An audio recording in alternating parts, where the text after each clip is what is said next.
시장 얘기하시죠. 몇 개 네. 없는 것 같긴 한데 중요한 네. 얘기라서 첫 번째로는 아까 처음에 운을 떼면서 시작을 하긴 했는데요. 관세 관련해서 네. 25%, 멕시코에도 25%, 중국에는 좀 덜 했고 10% 네네. 추가. 이게 이제 어떻게 시장에 좀 작용을 하게 될지, 그리고 캐나다랑 멕시코 측에서도 보호관세를 한 걸로 아는데 그러면은 이제 미국의 뭐 인플레이션이라든지 뭐 이런 거는 어떻게 흘러가게 될지 뭐 간단한 프레임을 잡아주시면. 네. 기본적으로 관세는 생각보다 복잡하고 정확하게 이해하기에는 어려운 측면이 있다라고 저는 생각을 합니다. 기본적으로 관세라는 거는. 근데 어쨌든 중요한 거는 시장이 어떻게 프라이싱을 할 거냐잖아요. 그죠? 라고 했을 때 관세는 예를 들면 많은 분들이 지금 뭐 통화시장 보면 관세 부과한다 그러면 일단은 달러가 강세로 가잖아요. 근데 그것도 과연 장기적으로 그럴까에 대해서 생각을 해봐야 되고, 관세에서 진짜로 패자는 누굴까에 대해서 일단 근본적인 거를 좀 이해를 하셨으면 좋겠어요. 그러니까 예를 들자면 그냥 심플 매스로 치면 지금 현재 시장에서 단기로 프라이싱 되는 거는 관세를 부과한다라고 한다면 당연히 부과하는 쪽, 그러니까 미국의 네. 성장에 대한 프라이싱이 크게 낮아질 거고 일단 네. 기본적으로. 네. 그죠? 둘째, 인플레이션에 대한 우려가 높아지겠죠. 한마디로 기대 인플레이션이 맞습니다. 올라갈 수 있겠죠. 네. 다만 성장에 대한 우려가 낮아지기 때문에, 성장에 대한 우려가 낮아진다는 거는 쉽게 말하면 약간 리세션 프라이싱이 될 수 있다. 그러면 성장에 대한 우려가 낮아지는 것과 기대 인플레이션이 올라가는 거는 어느 정도 상쇄될 수가 있겠죠. 네. 그 두 가지가. 네. 그렇기 때문에 그렇게 생각한다면 채권 시장에는 뉴트럴, 중립일 가능성이 꽤 있습니다. 중립적으로. 네. 물론 이게 장기화되면, 관세가 장기화되면 장기물 시장에는 저는 굉장히 안 좋을 걸로 보지만 어쨌든 채권 시장에는 중립, 뉴트럴일 가능성이 있는 거죠. 왜냐하면 성장에 대한 큰 둔화가 프라이싱이 될 거 아니에요. 그죠? 아무리 기대 인플레이가 올라간다 그래도 채권의 금리라는 거는 성장에 대한 프라이싱과 인플레이션에 대한 프라이싱과 뭐 턴 프리미엄까지 합쳐져서 되는 거니까. 그러면 채권에는 어쨌든 단기적으로 뉴트럴인 거고, 위 수도 있고 아래 수도 있는 거고, 아니면 별 영향이 없을 수도 있는 거고, 오히려 어떤 측면에서 보면 성장에 대한 큰 둔화를 시장이 우려하기 시작하면 리세션에 대한 프라이싱이 더 강해져서 단기적으로는 좋을 수도 있겠죠.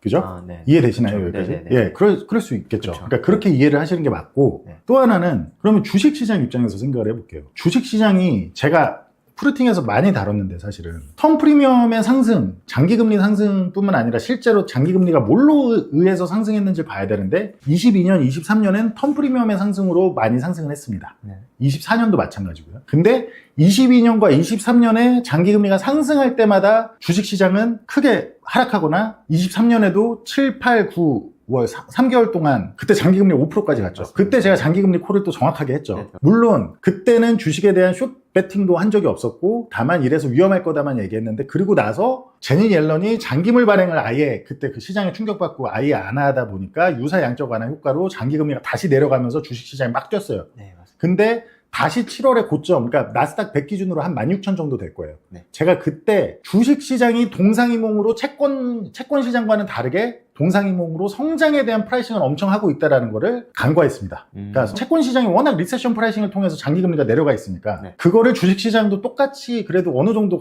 하지 않을까 했는데 주식시장은 알고 보니 완전 동상이몽으로 채권 시장과 다르게 어닝, EPS 증가에 대한 프라이싱을 엄청 하고 있더라고요. 근데 그게 한 11월 중순쯤 됐을 때 너무 과도하다. 그러니까 7월 16,000도 넘어가고 이럴 때 과도하다 해서 이건 내가 봤을 때는 다시, 그리고 장기금리도 충격 올 거니까 다시 해가지고 그때부터 숏해칭이 들어갔고, 처음에는 숏해칭 정도가 아니라 좀 많았습니다. 굉장히 그때 많이 배웠고, 그때 당시 고객분들한테 제가 죄송한 측면이 있었죠. 정말 그때 그나마 오레셋은 그래도 수익이 좀 어느 정도 나 있었는데, 그때 아무튼 간에. 그리고 자, 그런 관점에서 생각을 해보면 22년, 23년에는 장기금리의 상승이 주식시장을 다 끌어내렸지만 24년부터는 주식시장을 전혀 끌어내리지 못했어요. 심지어 턴 프리미엄이 지금은 23년에 7, 8, 9월처럼, 그러니까 장기금리가 5%까지도 안 가고 4.6%, 4.7%, 4.8%인 상태에서 맞아. 턴 프리미엄이 23년 하반기에 그 5%까지 갔을 때보다 훨씬 더 높은 상태에 있습니다. 근데 주식시장이 계속 올타임 하이에 놀고 있었어요. 네. 제가 오죽하면 그 풋옵션까지 프루팅에서 얘기할 만큼에는 제가 보는 저는 트레이더 출신이기 때문에 시그널이나 그런 거를 훨씬 더 잘 보고 그런 걸 먼저 완전히 그런 거에서 특화된 이후로 매크로가 더 깊어진 거지. 그러니까 아무튼 시그널뿐만 아니라 매크로에서도 너무 제가 봤을 때 딱 파악이 되는 상황이어서 풋을 다시 얘기를 했는데, 자, 24년에는 다시 말씀드리지만 최근에 턴 프리미엄이 장기금리 상승으로 이렇게 23년 5% 갔을 때보다도 훨씬 더 턴 프리미엄이 크게 상승했는데 주식시장이 안 빠지고 있었고, 그 얘기는 뭐냐면 주식시장이 성장의 AI가 세상을 바꿔줄 거야라는 성장에 대한 프라이싱이 엄청나게 24년이나 23년 뭐 12월 연말하고도 비교할 수 없게 높아져 있었다라는 걸 의미합니다. 네. 그죠? 네. 근데 그런 상황에서 첫째, 딥시크가 생겼잖아요. 네. 그거는 주식시장이 EPS 증가에 대한 프라이싱, 기대, 꿈에 기반했던 프라이싱이 내려올까요? 올라갈까요? 내려가죠, 당연히. 네. 성장에 대한 프라이싱이 막 끌어당겨 쓰던 게 내려가겠죠. 네. 또 하나는 이번에 관세부가. 네. 관세부가는 당연히 이거는 뭐 인플레이션에 대한 거는 장기적으로는 진짜로 논란의 여지가 있다고 보지만 관세가 인플레이션을 장기적으로 일으킬 거냐, 뭐 내려가게 하냐, 뭐 이거는 논란이 있을 수 있고 충분히 전 동의하지만 성장을 훼손한다라는 건 너무 뻔하고 명백한 겁니다. 맞습니다. 그럼 딥시크 여기에 지금 성장에 대한 훼손까지 네. 관세로 인한 생긴 거잖아요. 네. 그죠? 그러면 이 부분을 생각하면 지금까지 턴 프리미엄이 23년 하반기에 장기금리 5% 갈 때보다 지금 턴 프리미엄 한참 더 높은데도 그걸 지탱해주던 주식시장의 유포리아, 그러니까 성장에 대한 먼저 끌어당겨 쓰는 프라이싱이 성장에 대한 꿈에 기반한 기대가 그게 훼손이 되면 그럼 당연히 주가에 타격을 받겠죠. 네.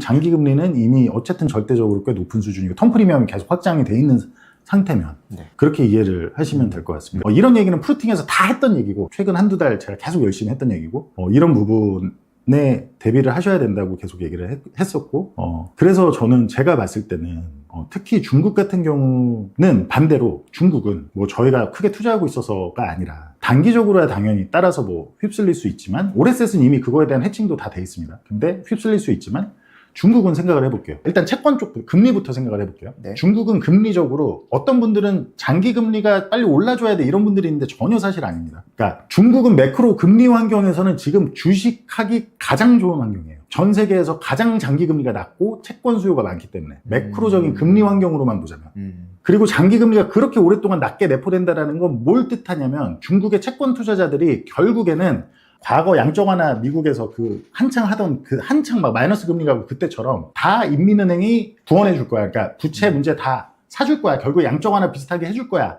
라는 것까지 내포를 하는 겁니다. 그래서 턴 프리미엄이 낮고 장기 금리가 낮다라는 건 멀티플에 굉장히 부양할 수 있다라는 얘기이기 때문에 중국에는 일단 금리적인 환경에서 가장 좋고 앞으로도 중국의 금리가 내려갈까요? 올라갈까요? 올라가겠죠. 아니, 장기 금리 말고 중국은 금리를 낮추려고 할까요? 올리려고 할까요? 낮추려고. 당연히 낮추려고 네. 할 거고 장기금리 말고. 그 룸이 많이 있을까요? 없을까요? 룸이 많죠. 네. 중국은 디플레이션 지금 그거 타개하겠다고 하고 있고 미국은 지금 인플레이션 때문에 제가 봤을 땐 미국은 진짜로 운 좋아도 그러니까 어차피 그렇게 많이 못 내립니다. 일단. 그리고 자 그러면 중국은 이제 문제가 뭐냐. 디플레이션이다 보니까 환경은 좋은데 성장에 대한 프라이싱이 엄청나게 하락해 있었죠. 그러니까 23년 막 그때 바닥 저희가 그때 샀을 때 생각하면 다들 중국은 망했다. 그냥 모든 유튜브에서 중국 망했다. 가장 투자해야 될 시점은 원래 그렇습니다. 근데 망했다. 아무튼 그러고 있었죠. 다 뭐 아직도 중국 망했다고 언제 망하는지 모르겠는데 망했다라고 하지만 자, 그 사이에 성장에 대한 게 확인하지 않아도 알아서 중국의 지표나 그런 거시적으로 봤을 때는 시그널이 계속 나오고 있었고 제가 봤을 때 꼭 테크니컬 시그널 말고 실제 그 매크로적인 환경에서 지표나 이런 게 제가 봤을 때 나오고 있었고 그 사이에 이미 소리 소문 없이 계속 올랐습니다. 그러다 정말 본격적으로 크게 튄 건 부양책 기대감. 네. 그럼 부양책 기대감으로 왜 뜬다라는 게 무슨 얘기일까요? 성장에 대한 기대잖아요. 맞습니다. 그러니까 금리 환경은 아까 말했듯이 최고다. 앞으로도 계속 좋을 거다. 장기 금리는 좀 올라갈 수는 있으나 어쨌든 전체적으로 금리를 많이 내릴 수 있어요. 거기에다가 성장에 대한 기대감이 그때 처음 불붙었습니다. 작년 9월이죠. 근데 그 전에도 이미 바닥에서 소리 소문 없이 계속 오르고 있었어요. 맞아요. 나스닥만큼. 아까 차트를 보여드렸지만. 자, 그리고 지금은 뭐죠? 딥시크가 나왔잖아요. 네. 그럼 딥시크는 성장에 대한 기대일까요? 부정일까요? 기대죠. 완전한 기대죠. 네. 그리고 M7이나 미국 주식, 뭐 빅테크에 대한 뭐 어떤 뭐 꿈에 기반한 뭐 그런 성장 프라이싱 막 생산성이 다 해결해 줄 거예요. 막 이렇게 묻지 마. 정말 어디서부터 설명을 해줘야 될지도 모르겠지만 그런 분들이 민망할 만큼 중국은 실제 생산성을 그냥 바로 눈앞에서 증명해냈죠. 네, 맞습니다. 뭐 이걸 가지고 이거 중국이 그 딥시크를 한 거는 뭐 돈 안 썼다는 거 거짓말이야 이런 말이 많지만 제가 좀 딥하게 알아본 결과 뭐 이거는 전뿐만 아니라 지금 다른 시장에서도 계속 논의가 되고 있는 얘기인데 딥시크를 만든 게 저보다는 훨씬 더 돈을 많이 이미 번 헤지펀드 대표가 자기가 번 수익으로, 그러니까 자기가 회사를 운영해서 벌어왔던 수익이 있을 거 아니에요. 그래도 큰 규모를 하더라고요. 거기는 되게 큰 규모에서 그 수익을 자기가 또 그쪽 출신이기 때문에 거기에 정말 비전이 있어서 자기가 자기 리스크를 걸고 자기 돈으로 투자를 한 거예요. 어디 투자 유치를 전혀 받아서 한 게 아니더라고요. 그러면 끽해야 헤지펀드, 물론 중국이니까 사이즈도 크고 운용 규모가, 운용 자산이 꽤 컸어요. 거기는 아무튼 뭐 몇 조 이상이긴 하지만, 그런다고 해서 그 대표가, 운용사 대표가 그렇게 뭐 그 빅세븐이나 이런 애들이 투자를 하는 금액을 감당할 수 있을 만큼 전혀 부자가 아닙니다. 전혀. 그리고 뭐 보니까 그 대표가 굉장히 수익을 잘 내오지도 않았어요.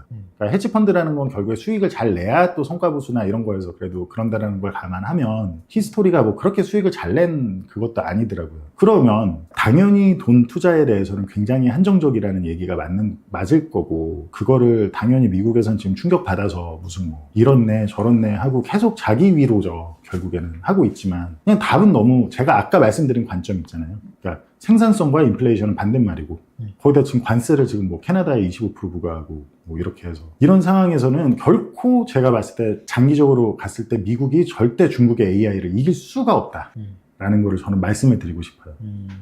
특히 캐나다 관세라는 거는, 캐나다가 이번에 이제 관세를 했는데 일단은 원유에 대해서 10%를 하겠다고 하잖아요. 그거는 당장의 트레이딩 관점이든 뭐 장기적 관점이든 그 관세는, 캐나다에 부과한, 에너지에 부과한 관세는 굉장히 유가에 당연히 불리시합니다. 미국은 굉장히 큰 산유국이지만 그 부족분에 대한 거를 캐나다를 통해서 거의 다 수입을 하고 있거든요. 네. 근데 갑자기 거기에 관세를 붙인다라는 건 당연히 시장 가격보다 미국 사람들은 높게 이게 형성이 되는 거잖아요. 그럼 당연히 그 즉시 그 텍사스 WTI, 물론 제가 계속 얘기했듯이 69불에서 71불 레인지까지 잠깐 제가 어떤 그런 시그널적인 측면에서 봤을 때 내려왔다 갈 수는 있지만, 어쨌든 간에 이거는 굉장히 불리시한 내용이고, 문제는 지금 트럼프는 관세를 만약에 보복을 하면 우리가 더 추가를 하겠다고 하고 있어요. 네. 상대방이 보복을 하면 네, 관세를 더 부과하겠다, 더 하겠다. 근데 일단 캐나다는 51번째 주라고 하고 뭐 이런 모욕을 그렇게 공개적으로 해놓고 정말 가만히 있을 리가 없잖아요. 그러면 캐나다 입장에선 당연히 제가 봤을 때는 진짜 큰 리스크는 하나는 뭐냐면, 지금까지는 중독만 봤지만 진짜 리스크는 캐나다가 에너지에 대한 애초에 수출 규제를 둘 수가 있어요. 그럼 어떻게 돼요? 캐나다가 에너지 수출을 규제하는 거예요? 캐나다가? 네네네. 그러니까 애초에 미국에 나가는 에너지에 대한 수출을 줄일 수가 있다는 거예요. 제가 봤을 때는 그 위험이 꽤 있습니다. 그 부분을 생각을 하셔야 될 거고, 어떤 매크로에 큰 압력을 끼치는 영향 중에 하나 빠지고 있던 게 원유였는데, 제가 봤을 때는 이런 것들이 굉장히 크게 작용할 수 있다. 좀 장기적으로, 중장기적으로. 대체 수입국이 있지 않아요? 대체 수입국이 있지만, 대체 수입국이 있으면은 관세가 왜 일회성으로 무조건 인플레이셔너리 하냐면, 어쨌든 간에 세금을 올려서 이제 그 상대방 국가 어떤 원래 받던 게 비싸진 거잖아요. 네네. 그러면 원유 더 먼 데서 끌고 와야 되잖아요. 그리고 더 먼 데서는 이미 자기들이 판매를 하던 공급 대비 하던 게 있을 거 아니에요. 네. 그럼 그거를 할당해서 주거나 해야 되는데, 그럼 시장 가격은 당연히 올라가죠. 그리고 또 제가 많은 분들이 아셨으면 좋겠는 게, 장기적으로 이거는 무조건 미국이 지는 게임이다. 트럼프가 관세 남발하고 하는데 달러도 생각보다 강세가 그렇게 오래 못 갈 수 있다. 또 무슨 얘기냐면, 그러니까 진짜 앞으로는 아마 올해 하반기나 내년쯤에는 미국 주식이 하락하는데 달러가 약해지는 모습을 꽤 보실 수도 있을 거다라고 저는 개인적으로 생각을 하고, 지금까지는 아직은 미국이 관세를 부과하면 관세를 부과당하는 쪽이 굉장히 뭐 피해를 보는 거고, 미국은 강대국이니까 뭐 관세를 부과를 했으니까 덜 피해를 보는 거고, 사람들이 이렇게 생각하잖아요. 그럼 외환 시장만 보면 그 시장 생각을 알 수 있거든요. 네. 근데 생각을 해보시면 미국은 어쨌든 달러를 찍어낸 걸로, 자기들의 신용이 워낙 최강대국이고 높다 보니까 찍어낸 달러로 실물 재화와 교환을 하는 거란 말이에요. 네. 그죠? 근데 관세를 캐나다에 붙여서 캐나다에서 수입되는 상품이 비싸지면 미국인들 입장에서 그게 긍정적일까요? 아니면 부정적일까요? 그들이 어떤 현물 교환을 하는 게 아니잖아요. 네. 달러를 찍어내잖아요. 실제로 미국은 기축통화국의 지위를 이용해서 그걸 가지고 지난 10년 넘게, 팬데믹 이전 10년 넘게 그거를 유지해 왔잖아요. 그게 어쨌든 미국인들한테 굉장히 안 좋은 거죠. 당연히 소비에 대한 세금이란 말이에요. 네. 그죠? 뭐 어떤 물물 교환도 아니에요, 진짜 심지어. 그런데 만약에 캐나다도 사실은 관세 보복을 할 이유가 없어요. 안 하는 게 사실 제일 맞는데 제가 봤을 때 이건 정치적으로 무조건 하고 지금 이제 막 지금 멕시코도 하고 지금 막 다 그런다고 하는데 관세는 우리나라도 마찬가지입니다. 관세를 부과받는다 그래도 우리나라가 보복을 할 이유가 없어요. 안 하는 게 제일 나아요. 관세를 부과하면 관세라는 게 뭐예요? 우리한테 수입되는 거에 대한 가격을 높일게. 그래서 너네의 경쟁력을 떨어뜨릴게. 당장 세금은 조금 더 걷어들여질 수 있지만 그만큼 소비자들이 거기 나라 사는 안 살 거 아니에요. 네. 그죠? 네. 당연히 안 살 거예요. 다른 대체할 수 있는 거를 사게 된단 말이죠. 그런다라면 그 관세 수입에 대한 영향보다 실제로 그 소비자들은 만약에 통화량이나 이런 게 그래도 어느 정도 인플레이셔너리한 상태로 자산 가격도 그렇고 그런 게 남아있는 상태라면 그걸로 얻는 관세보다 실제 소비자들이 인플레이션이라는 세금으로 내는 손해가 훨씬 더 큰 거예요. 당장 관세 좀 들어온다고 과연 사람들이 그 대체품이 다 있잖아요. 네. 그 대체품 대신 그 관세가 들어온 걸 비싸게 주고 살까요? 아니죠. 대체품을 그리고 사겠죠. 네. 문제는 뭐냐면 일단 초반에는 그 다른 나라 국가 상품 그 대체품들 그 판매자들도 우리도 가격 올려도 되겠다 이런 유혹을 받기 때문에 가격을 올리게 됩니다. 그렇죠. 처음에는 경제가 진짜 디프레스한 상태로 들어가기 전까지는 대공황이 제가 아까 초반에 말했던 그런 메커니즘 그런 재고를 막 꿈꾸고 재고를 엄청 만들어내다가 이제 그 메커니즘과 플러스 관세 네. 관세 그 스무트 홀리 그 관세법 그게 같이 겹쳤어요. 그러니까 예를 들자면 관세라는 거는 궁극적으로는 어쨌든 굉장히 디프레스한 결과를 내는 거란 말이에요. 성장에 매우 부정적이고 근데 이거를 뭐 트럼프 생각대로 관세에서 그 세금으로 우리가 다른 데서 부족한 거를 메꾸려고 하는 거야. 진짜 이거는 말도 안 되는 얘기고 제가 봤을 때는 그리고 중국한테는 또 생각보다 되게 약하게 때렸더라고요. 맞아. 뭐 60% 얘기하고 이러더니 10% 얘기를 하는데 아마 중국한테는 정말 전면 관세를 하면 정말로 보복당하면 답도 없고 전면 관세를 하면 중국이 워낙 많은 거를 수출하는 나라이기 때문에 미국의 물가에 극심해질 수 있다는 걸 자기도 잘 알고 하워드 막스도 최근에 그 얘기를 했던데 하워드 막스도 심지어 작년부터 굉장히 중국 투자해야 된다고 얘기를 했던 걸로 알고 있습니다. 근데 어쨌든 저는 개인적으로 하워드 막스도 그 얘기 했던데 중국은 어쨌든 여러 가지 그것 때문에 중국하고 미국은 생각보다 일단 주식 좀 조정받고 어느 정도 되고 나면 트럼프가 양보 얻어냈다고 하고 중국한테 뭐 딜 얻어냈다고 하고 승리선언 나 또 잘했지 트럼프는 이제 나 잘했지 자기 치적을 이제 쇼업하고 이런 거를 굉장히 강조할 거다라고 보고 있어요. 그러니까 중국하고는 오히려 협상을 빨리 좀 될 것 같다 라고 생각을 하는데 저도 그렇게 보는데 그건 봐야죠. 워낙 트럼프가 뭐라고 하죠. 그러니까 워낙 이제 그 갈팡질팡한 성격이다 보니까. 그래서 제가 하나 말씀드리고 싶은 건 지금 딥시크도 그렇고 관세도 그렇고 굉장히 제가 뭐 올해 말했듯이 조심하셔야 될 때고 지금 여러 기술적인 그러니까 시그널적인 측면에서도 굉장히 사실은 안 좋다라고 말씀을 드릴 것 같아요. 그리고 이제 시간이 많이 없으니까 하나 더 제가 그냥 바로 할게요. 네. 그 QRA에 대해서 말씀을 드리자면 이제 2월 4일에 QRA를 하고 2월 5일에 제가 뭐 실제 프루팅에 분석하고 이렇게 상세한 내용은 다 공유는 드릴 수는 없지만 간단히 제가 말씀을 드리자면 QRA는 저는 이제 베센트가 처음 데뷔하는 자리잖아요. 이번 QRA가. 그렇죠. 근데 원래는 기본 전망은 이번에는 너무 처음이고 또 관세나 이런 여러 가지 현안들이 있기 때문에 굳이 시장이 부담을 주고 싶어 하지 않을 거다. 그러니까 변경이 없을 거다. 그러니까 그냥 시장에 아주 뉴트럴한 중립적인 효과를 주는 그러니까 아무 변경 없는 그렇게 갈 거라고 생각해서 그 이유에 대해서는 아주 상세하게 많이 해놨는데 다만 지난 주말과 최근 들어서 생각을 하는 아주 큰 리스크 시나리오 중에 하나가 그러니까 사실 어떤 이런저런 상황을 봐도 올해 하반기 정도에 쿠폰을 그러니까 장기물 발행을 늘릴 걸로 보거든요. 참고로 이거 꼭 알아두세요. 막 이렇게 베센트랑 스티브 위라는 무조건 장기물 발행을 다시 늘릴 겁니다. 저는 그거는 정말 확실하게 알 수 있고 그들이 제니 옐런을 굉장히 오랫동안 비판해왔고 그게 주식을 지금 펌핑하고 있는 것도 너무 정확히 알고 있는 사람들인데 분명히 할 거라고 아무튼 일단 그렇게 인지를 하시면 되는데 저는 그게 하반기라고 생각을 했습니다. 올해 하반기. 그런데 다만 왜 이번 QRA를 집중해서 보셔야 되냐면 QRA는 결과를 확인하고 대응을 하면 되는 이벤트지 전혀 미리 예측해서 하는 이벤트가 아닙니다. 꼭 그거를 아셔야 되고 어쨌든 어떤 리스크 요인이 아주 크다고 보이냐면 정치적 메커니즘으로 봤을 때 매크로라는 건 굉장히 정치적 메커니즘과 밀접한 거거든요. 매크로라는 거는.